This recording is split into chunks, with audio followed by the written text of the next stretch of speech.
Ayan, pagkatapos po ng Pasko, nagluto po ako ng spicy red curry.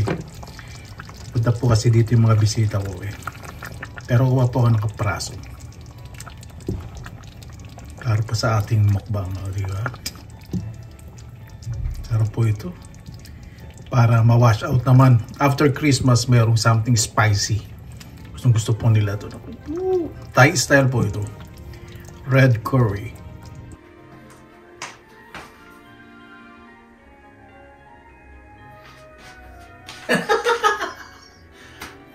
Inspired by ham sandwich spread.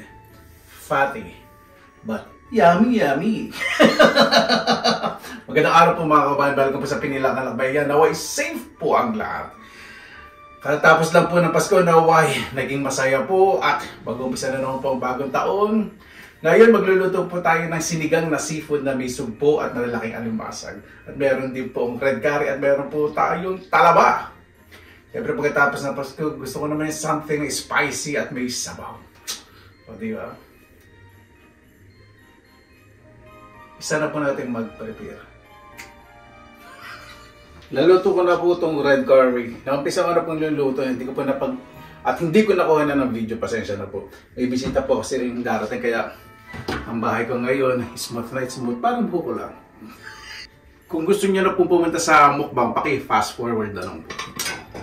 Pag nagluluto po, naglalagay po ako ng tubig, medyo warm at sabon. Kasi gusto ko po yung mga gamit at tapos ko ng isa lang, lulublog ko na lang at mamaya, o diba? Mapanlawan na lang. Ganun po, ayoko po ng yung patong-patong. Gusto ko po maayos, malinis. Pulo po muna tayo ng tubig. Ito po yung ating sugpo, o diba? Ang lalaki.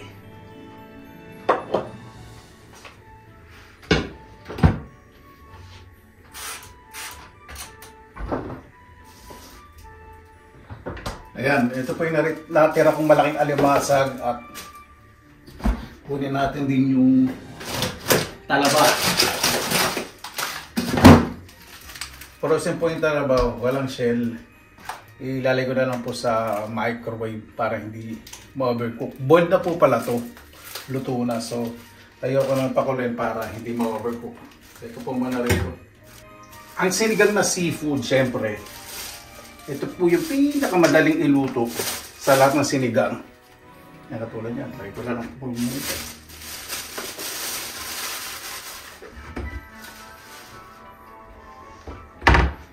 Lagyan po muna ako dito ng sibuyas na pula, kamatis at yung labanos. Gusto ko po sibuyas na pula ang gamitin po sa sinigang. Gusto po kasi medyo may kulay yung sabaw. Sa kay kamatis gusto ko po hinog na hinog para mas masarap. Lalagay na po ka ng konting asin para mas mabilis maluto yung sibuyas, kamatis at labanos. Takpan lang po natin.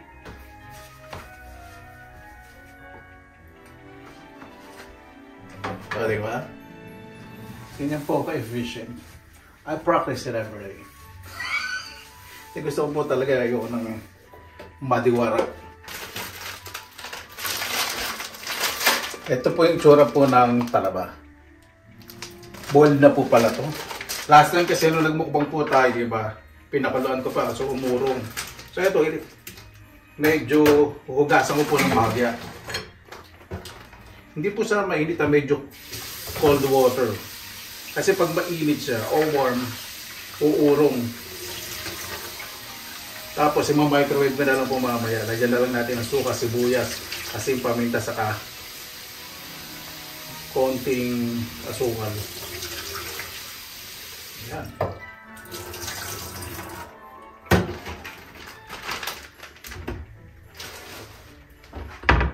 Yan, kumukulo na po. Ito po yung gusto ko, yung kamatis, kumukulay na sa sabaw. Lagay ko na po itong ating bichuelas. Gusto ko po sitaw eh. Depende naman po sa inyo, syempre, kung anong gulay ang gusto nyo yung ilagay. Lagyan natin sili, Panigang at saka yung pula para mas maganda yung presentation, o di ba? Kailangan may ganun. Hindi man kasarapan natin niluluto. Magandang tingnan at takam-takam, di ba? Bawin niya lang sa patis, sa sili. Hindi. Ayan na, di ba?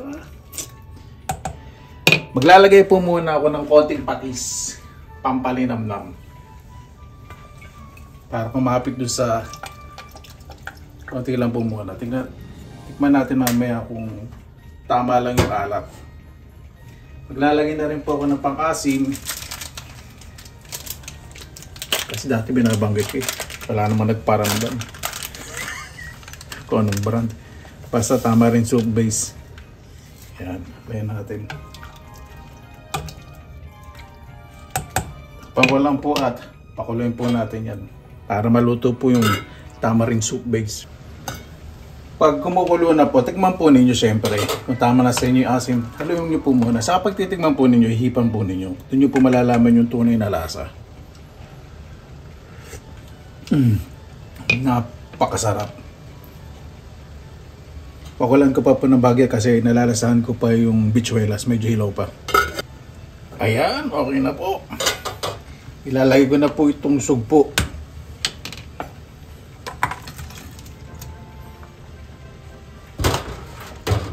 Lagyan po natin para yung flavor, di ba, lumasa ng maayos. Takpan po natin hanggang sa mamula po yung sugpo. Lagyan po natin kumulo. Yung sugpo nga palang nilagay ko, ito po yung isang uri ng sugpo na hindi siya black. Ito po yung light na color ng prawn o ng sugpo. Ayan, okay na po yan. Ilagay ko na po yung alimasag. Yan. Lagyan natin ang bahagya. Ito po yung alimasag na malalaki. Yung wala na pong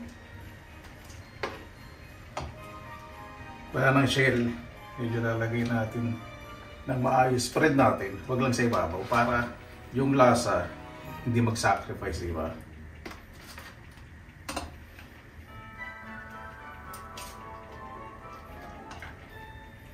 Alam niyo naman po, ang paborito ko po ay sinigang. Ito po, nako. Sa seafood sinigang naman po, depende po sa inyo kung ano po yung paglalagay po ninyo. Pwede rin kayo maglagay ng tahong. Kung gusto nyo, may talaba rin. O alumahan. Opposite. Cuttlefish. Octopus. Sasabay ko na rin po itong spinach ibabaw.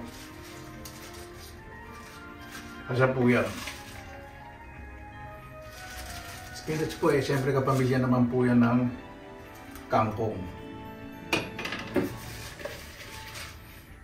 Maraming spinach, mas masarap. Para po sa akin pag sinigang, ang ayoko pong mawawala, labanos. Paborito ko po kasi ang labanos sa sinigang. Pabuhan natin. Pag nalantang na po yung spinach, luto na po yan. Ayan, kumukulo na. Ayoko po ng kulong-kulo.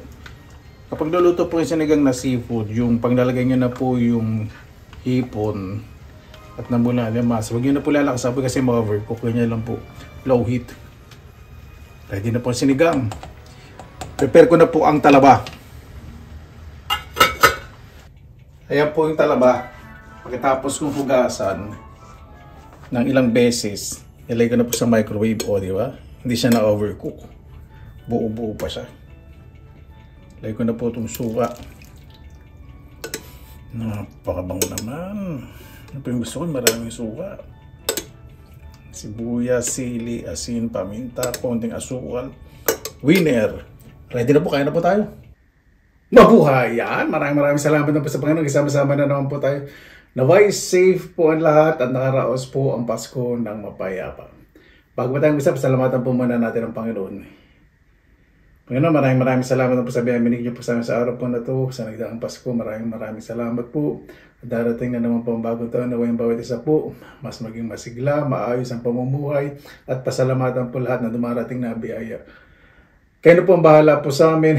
sinusuko na po namin sa inyo lahat sa kanan ni sasabihin. Hanap po natin.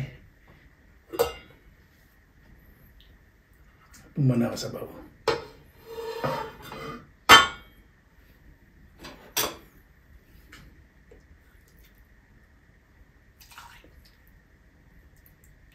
Ito po yung masarap, ano? Pagkatapos ng mga mamantikang mga pagkain, tapos may ganito. Maanghang, saka sabaw. Tapos may gulay.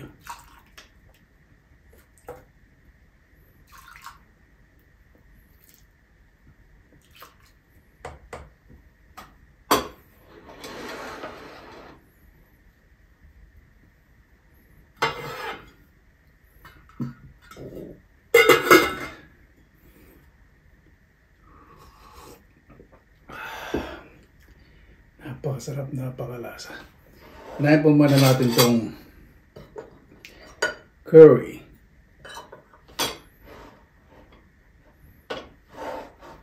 Serve natin yung kanin para sa sinigang at sa talaba. Pag gumagawa po ka ng Thai red curry o green curry, any Thai dish, ako gusto po ng mga kaibigan kong fins.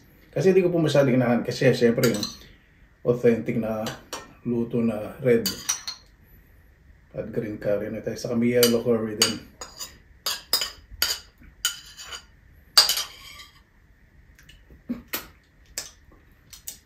Dali. Lagay ko na po ito sa lababo kasi hawa sa mesa.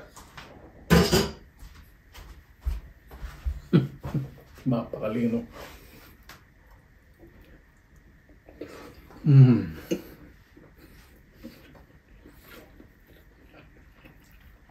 Meatballs po ito, simple asin sa kapamilya. Saka yung ako.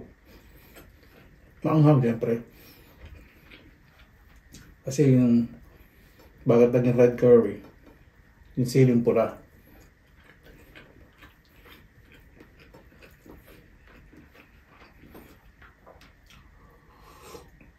Pag green curry, green na siling ang gamit po.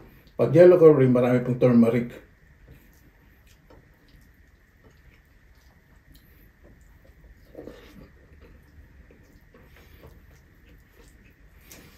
No?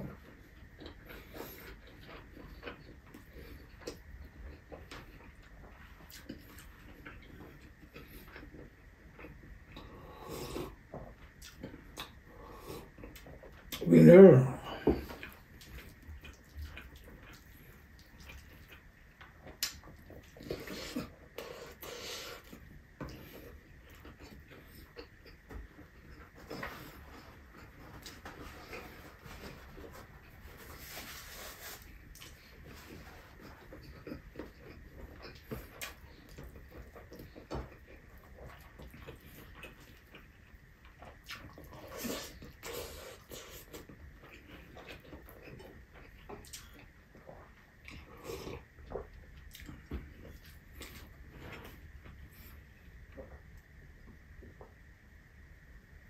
Apple juice, masarap. Fresh.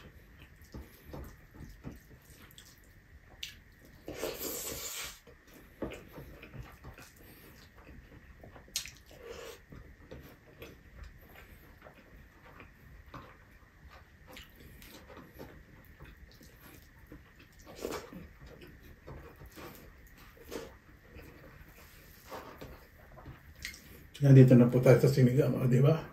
Ginawang appetizer yung curry.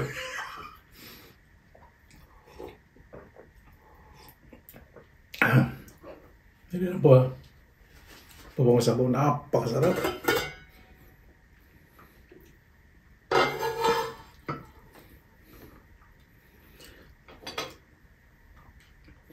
Ito gusto ko sa sinisipod, ano lang, alimasag saka hipon kaya sugpo. Nilagay yan po kasi ng squid na iba po yung, ewan ko, lasa. Pero depende, halaan yun. Pwede din. Pero yung ng tahong sa sinigang na seafood. Halaan yun. Sarap.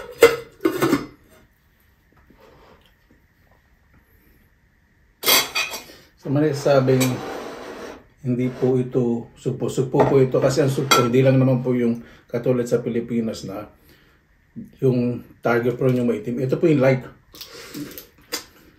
Marami pong variety ng supo. Kasi yung Thai na kaibigan ko, sabi niya supo din daw to. Tsaka tingnan mo talaga makunat ko na siya.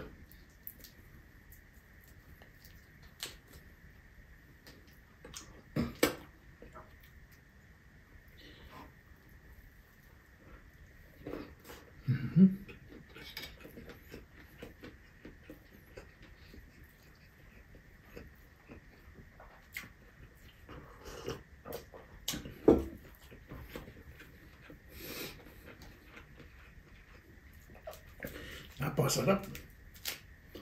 Sinipsip ko ba yung ulo sa isa?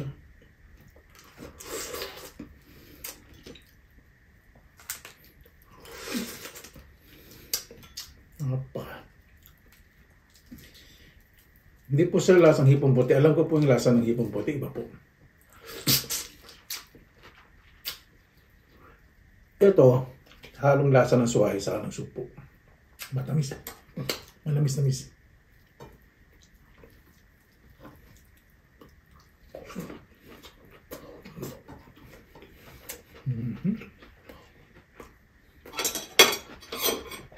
Ito talaga. O, diba?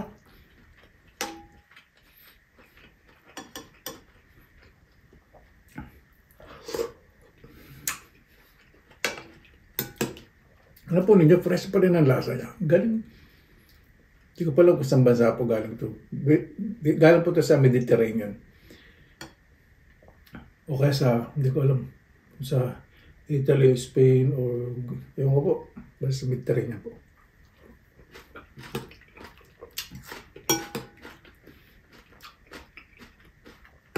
O, minsan kasi mayroon na galing sa Denmark, malaki po yung talaman ako. Sarap.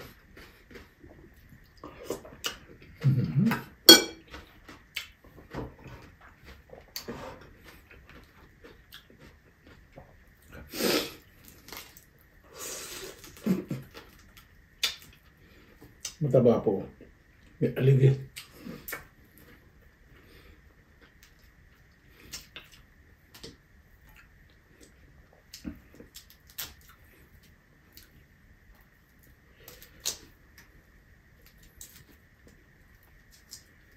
Ilang araw din po tayo hindi nakapagmukbangan. Busy po kasi ang Pasko. Siyempre enjoy yung Pasko.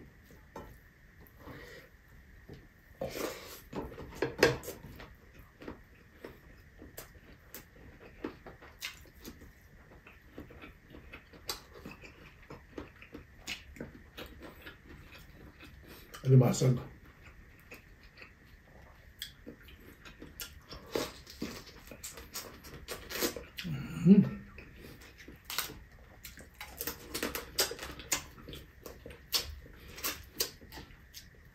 Miting-miti.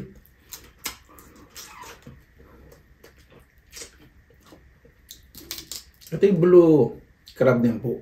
Kaya limasag na asula.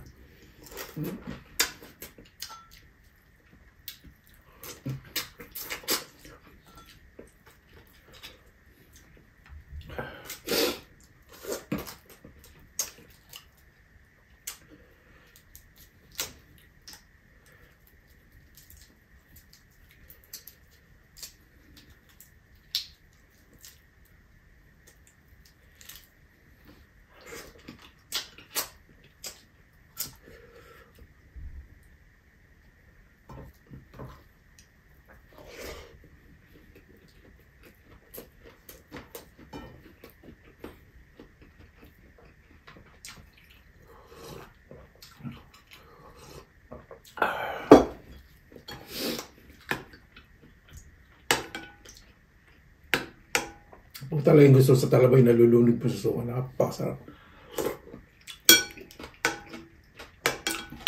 Ang laki yun.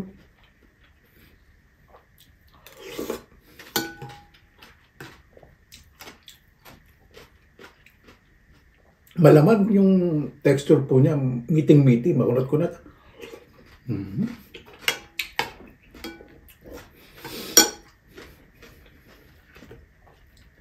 Napakasarap.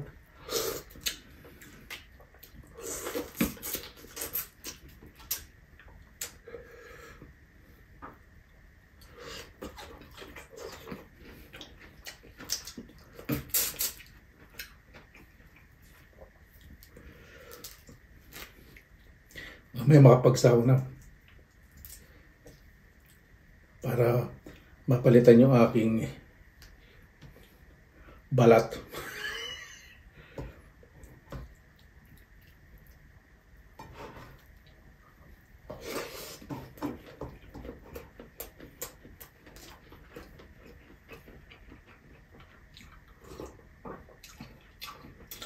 Dito po sa Finland, kailangan magsauna lalo na panahon po ng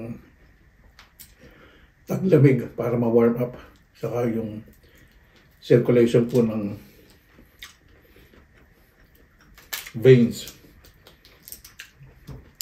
ating katawan, mas maganda. Tapos mamaya maglalakad-lakad din po ako. Tapos pagbalik ko, inom ako ng tsaa, saka ng chocolate. Type of chocolate na regalo. Uwi ko po iba sa Pilipinas.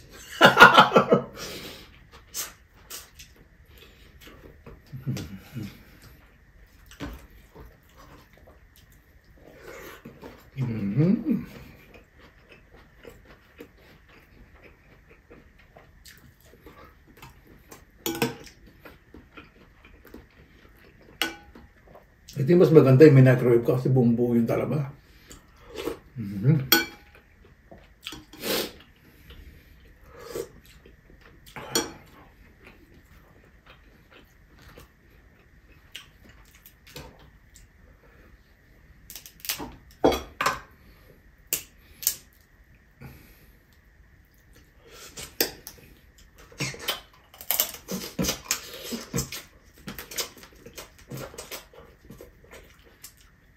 Itong alimasag na to, yung shell niya, pag kinagat po ninyo, makunat-kunat siya, masarap pati yung laman, nasisimot.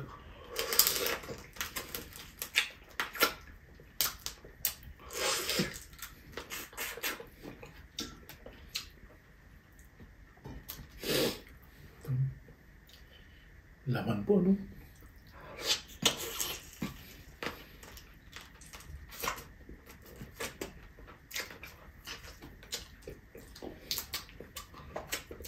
Suka.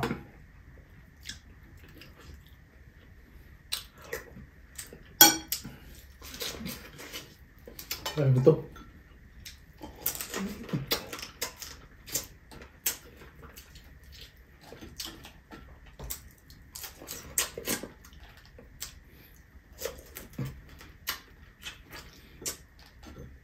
Excuse me. Didigay na ako, hindi pa ako busog.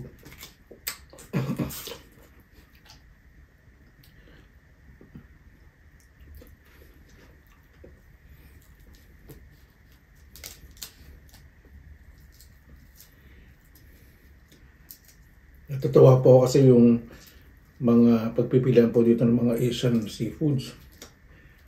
Medyo nagiging available na rin po pati sa ordinary shop po dito sa Finland. Minsan nagbibigay kasi pili mga exotic na mga gulay.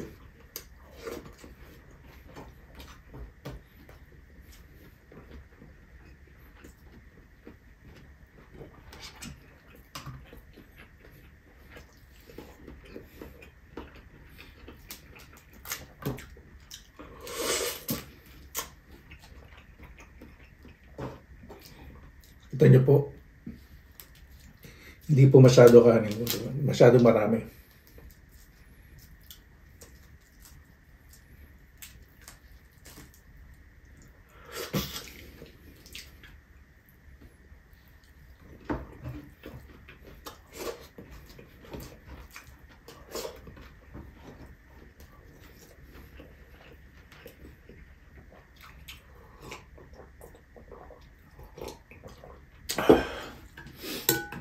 Marami ako po ng talabaw. Nalunod lang.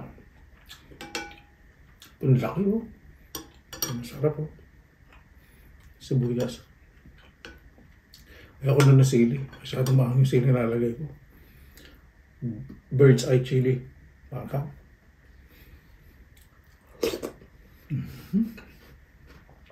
Meaty.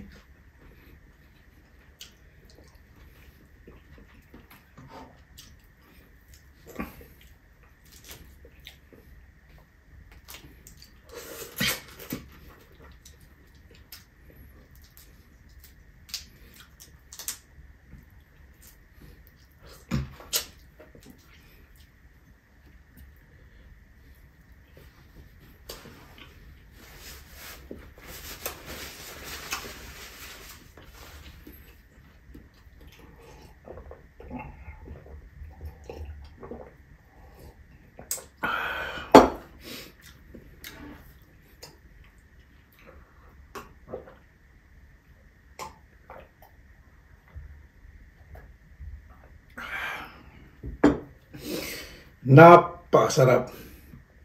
Ano po bago tayo matapos, pasalamat na po muna natin ng Panginoon. Maraming salamat po sa biyaya po sa amin sa araw po ito. Naway ang bawat isa po ay ligtas.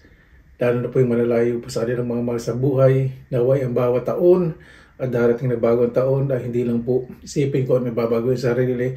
Naway bawat araw po maging halimbawa. Magbigay po ng maganda sa kapwa para po may mabago sa sarili. Maraming salamat po Panginoon. Kayo na po bahala po sa amin. Sinusunod na po namin sa inyo lahat sa ngalan ni Jesus. Amen. Ano po, maraming salamat po sa inyo oras na nila sa pinilakalakbay. Basta lagi po tayong positive vibes, good vibes. God bless. Ingat po lagi. Magandang araw. Laban lang!